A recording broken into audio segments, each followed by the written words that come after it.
안녕하십니까. 오늘은 2024년 8월 10일 월요일입니다.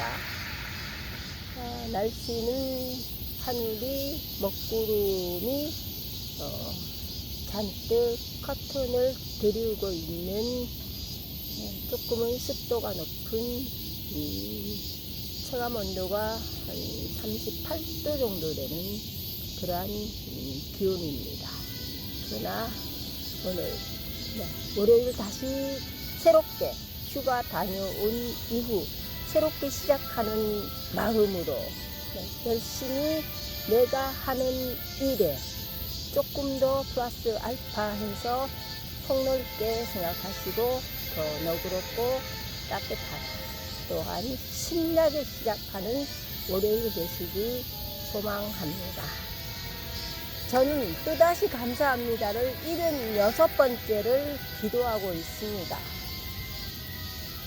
나의 삶에 있어서 감사가 없었더라면 참 얼마나 많은 눈물의 밥을 한숨의 밥을 먹고 살아오지 않았는가를 생각해 봅니다. 감사라는 그 귀한 축복, 귀한 은혜를 주신 신께 다시 한번 더 감사드리는 하루이시면 정말 감사하겠습니다. 어떤 유튜브 방송 중에 이런 말을 하시는 분이 계셔서 제가 막 예전 제가 초창기 때 열심히 마음 공부를 시작할 때 그런 글을 일기장에 써 놓았습니다. 하루에 10,000번 이상 내가 감사합니다를 읊조를 수 있는 그 인지 능력만 있으면 감사를 나의 삶에 내가 목걸이나 팔찌를 장착하고 살아가는 것처럼 감사를 내 삶에 도입시켜서 끌어들여서 나의 것으로 살아갈 수 있겠구나. 감사가 엄청난 보물 같은 그러한 느낌이 들었을 때가 있었습니다. 그 이후 저는 쉴 새 없이 감사 넘어져도 감사, 어디가 부러져도 감사를 뼛속 깊이 저희 세포가 60조라면 60조 이상 되는 그 많은 세포들에게 감사를 읊조리며 심어줘가면서 살아오기 시작했습니다. 눈 뜨면 감사. 내가 무의식으로 빠지기 바로 직전, 잠들기 바로 그 직전까지 감사를 10,000,000번 읊조려도 모자람이 없는 그 감사를 또다시 감사합니다. 왜 그랬을까요? 뭔가 소 잃고 외양간 고친다는 말 있잖아요. 외양간이 허수룩하면 소 도둑들이 소를 훔쳐가요. 소를 훔쳐간 다음에 빈 외양간을 고치는 이유는 또다시 생활비를 사다가 키우고 싶은 마음이죠. 우리의 삶은 계속 됩니다. 이 땅에 내가 살아가는 동안 제가 이 땅을 벗어나서 천국으로 들림받아서 천국으로 들어가 버리면 이제는 감사는 나하고는 감사를 정말 좋아하는 사람들에게 주고 가야 되겠죠. 그렇습니다.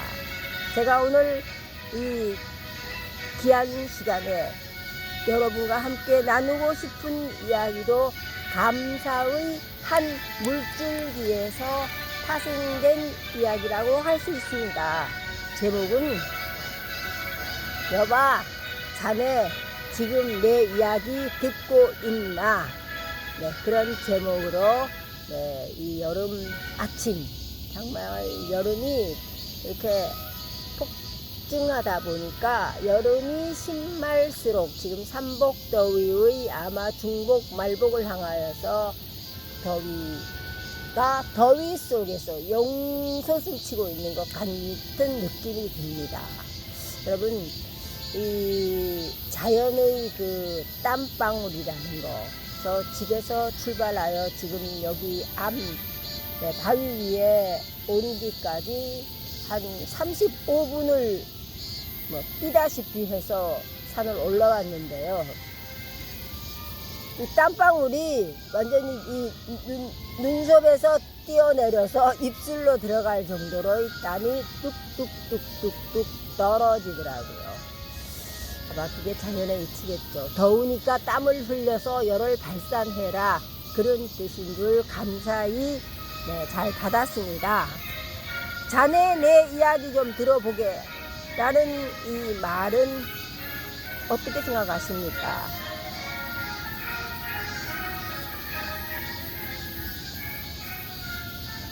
친구를 만나 이야기를 하고 대화를 하고 있는데 친구가 뭐 길을 후빈다든가 딴짓거리 한다든가 뭔가를 이렇게 밥상 앞에 앉아 있는 거를 그것만 먹고 열심히 있는다든가 내 말을 듣고 있지 않다고 느꼈을 때 여러분 뭐라고 이야기합니까? 야, 누구누구야, 개똥아, 내 이야기 잘 듣고 있는 거지? 지금 난 굉장히 심각해, 내 이야기 좀 들어줘 하고 그 친구의 눈빛이나 행동을 곁눈질해서 살피게 됩니다.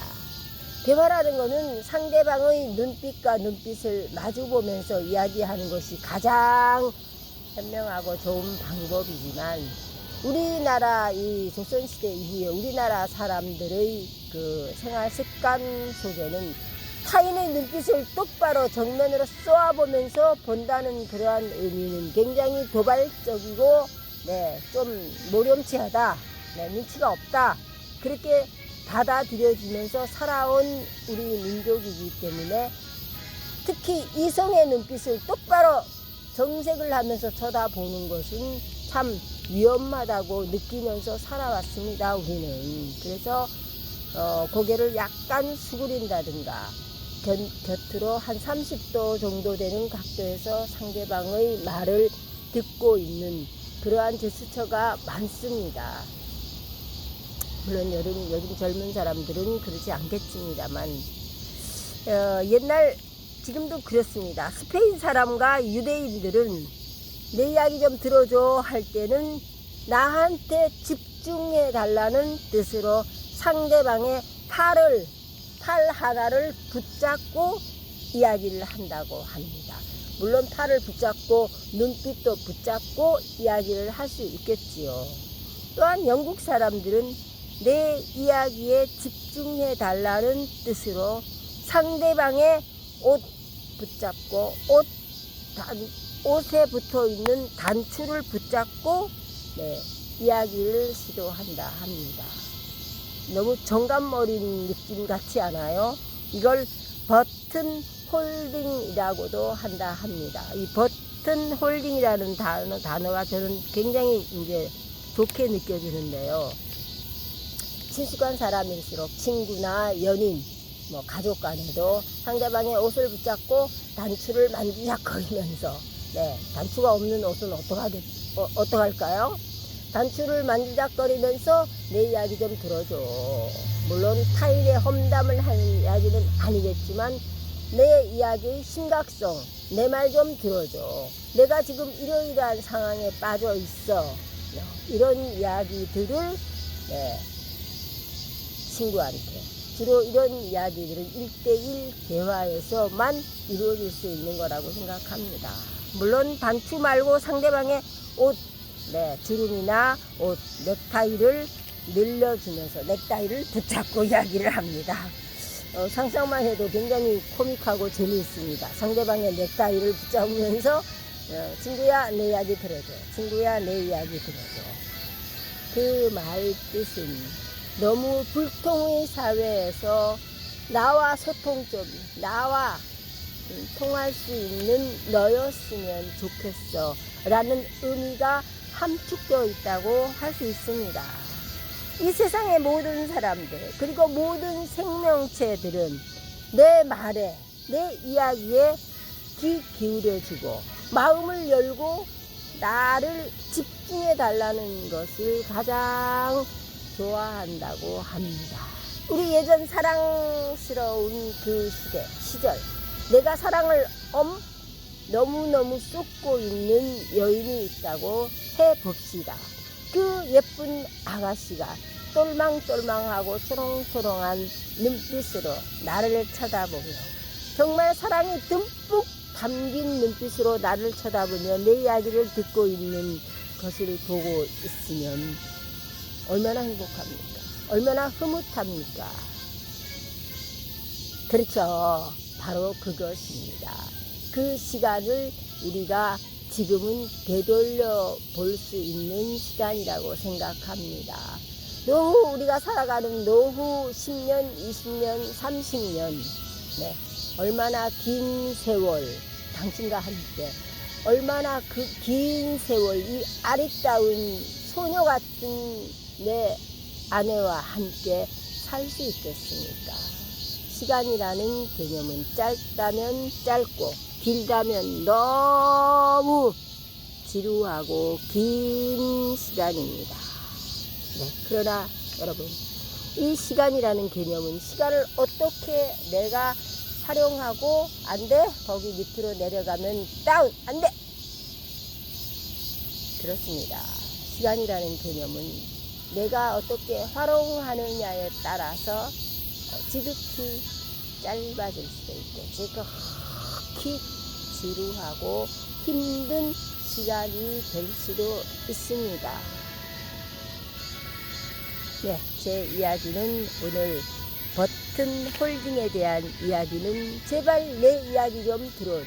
나의 마음을 다 전하는 네, 그러한 이야기입니다. 또한 우리 지금 26일부터 시작된 파리 100년 만에 다시 개막된 파리 올림픽 많은 축제가 이제는 폐막식과 함께 끝났습니다.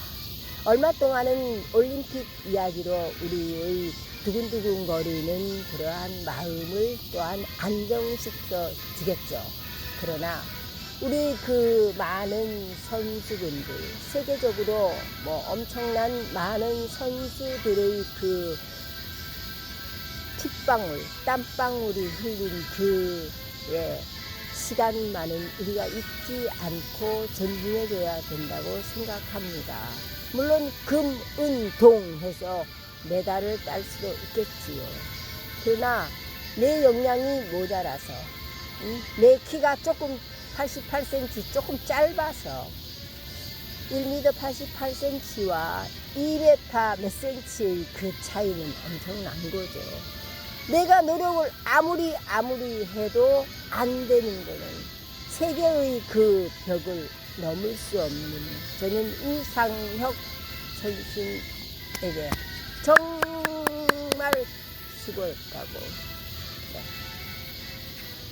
그뿐만 아니라 다른 선수분들에게 여러분 우리 국민의 한 사람으로 모든 네, 세계 시민의 한 사람으로 모든 사람들에게 귀한 박수 네, 쳐주시는 저와 여러분 성숙한 시민의 한 사람으로서 모든 계파 장벽을 모두 뛰어넘고 열심히 노력한 열심히 뜀박질하는 선수들에게 아낌없는 박수를 보내드립니다. 네. 내가 있으니까 저 사람들이 있는 거예요. 내가 건강해야만이 저분들을 볼 수 있는 겁니다. 저분들의 뛰는 느낌, 그걸 느낄 수 있는 겁니다. 저는 박혜정 선수의 어제 그 마지막 그걸 들어 올릴 때의 그 모습이 너무 안타까워서 정말 100%의 이 준비성이 조금 모자랐구나 하는 굉장히 안타까운 마음을 갖고 그 시청을 하게 되었는데요. 모든 것이 다 그렇습니다. 손발이 다 맞아야만이 내가 아무리 죽을 힘을 다해서 노력했다 하더라도 정말 아까운 은메달이었습니다. 그러나 그 선수 몇 년간의 그 노력 어려서부터 아마 싫어했겠지요. 그것이 언젠가는 아직은 나이가 21살 된 어리디 어린 젊은 선수이기 때문에 또 4년 후에를 기약할 수 있고 또 4년 후를 기약할 수 있다 합니다. 정말 나이는 숫자에 불과하다고 하면서 브레이킹 댄스를 추는 또 그런 38살의 그 선수도 있었습니다. 정말 나이를 뛰어넘어서 내가 혼신의 힘을 다하여서 뭔가를 이루고자 한다는 것은 너무 부럽고도 너무 행복한 경험이었다는 거 시작합니다. 물론 어떤 사람은 오늘부터 다음 해 4년 후 올림픽을 또 계획하면서 열심히 빗방울을 흘리고 있는 선수도 분명 세계 어딘가에 있으리라고 생각합니다. 그 귀한 분들에게 정말 아낌없는 찬사를 보내드리고 지금도 저는 똑같습니다. 제가 재력이 있는 사람이라면 이 주먹만한 황금 덩어리를 그 많은 사람들의 보상금으로 주고 싶습니다. 힘을 내라. 라는 의미로 기꺼이 황금 덩어리 한 덩어리씩을 그분에게 선물합니다. 하늘이 점점 조금은 개이고 있는 개이고 있습니다. 좋죠. 하늘 모습을 마지막으로 오늘의 아침 방송 톡톡톡 혜연TV의 송혜연이는 이만 물러갑니다. 내일 아침 새로운 모습으로 더 멋진 모습으로 여러분과 함께 하기를 약속드리며 감사합니다. 내일 다시 찾아뵙겠습니다. 여러분 건강이 최고입니다. 건강을 잃어버린다고 한번 생각해 보십시오. 내 자신이 없어지는 겁니다. 나의 우주가 사라지는 겁니다. 감사합니다. 건강한 하루, 씩씩한 하루, 행복한 하루, 친절한 하루이시기 바라며 감사합니다, 여러분.